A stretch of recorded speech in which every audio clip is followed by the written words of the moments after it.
জন্য সকলকে বলা হচ্ছে আগে কিন্তু যদি জায়গা সংকীর্ণ জায়গার অভাব হয় তখন বসলে তখন দেখা যাবে, কিন্তু আগে জায়গা রেখে দিয়ে মসজিদের ভিতরে জায়গা রেখে গেলে তাহলে কিন্তু সম্পূর্ণ নামাজ আপনি আদায় করতে পারবেন না।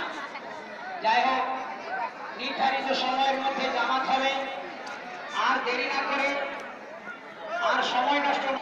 আজকের যে নামাজ, এই যে কত বড় খুশির নামাজ, যারা আমরা মুসলমান ঘরে জন্ম হয়েছে আমরা তো বুঝতে পারছি না, যারা কিন্তু মুসলমান ঘরে জন্ম নয় আমাদের দেখছে, আমাদের এই মুসলমান জাতি বাদে আরো অন্যান্য জাতি অন্যান্য কাস্টের লোকেরা তারা অনুভব করছে, তারা অনেকেই ভাবছে আমরাও যদি মুসলমান হতে পারতাম তাহলে আজকের এই যে দিনটা আমাদের জন্য আমরা উপভোগ করতে পারতাম।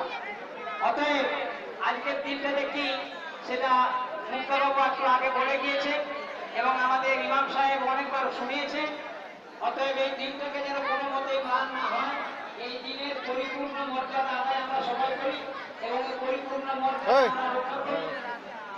আসুন ধীরে ধীরে চলে আসুন, এসে ইমাম সাহেবের সঙ্গে আত্মসভা করার পর যে জায়গাতেই বসে যান।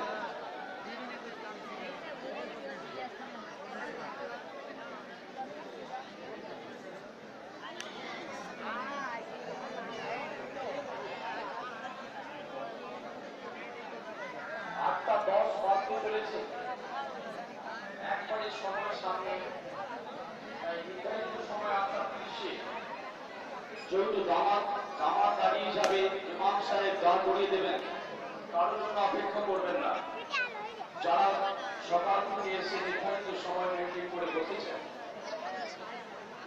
তারা এতক্ষণ ধরে রোদ্রের তাপ সহ্য করে বসে আছেন, তোর ছবি তুলবো নি, তোর ছবি তুলবো নি।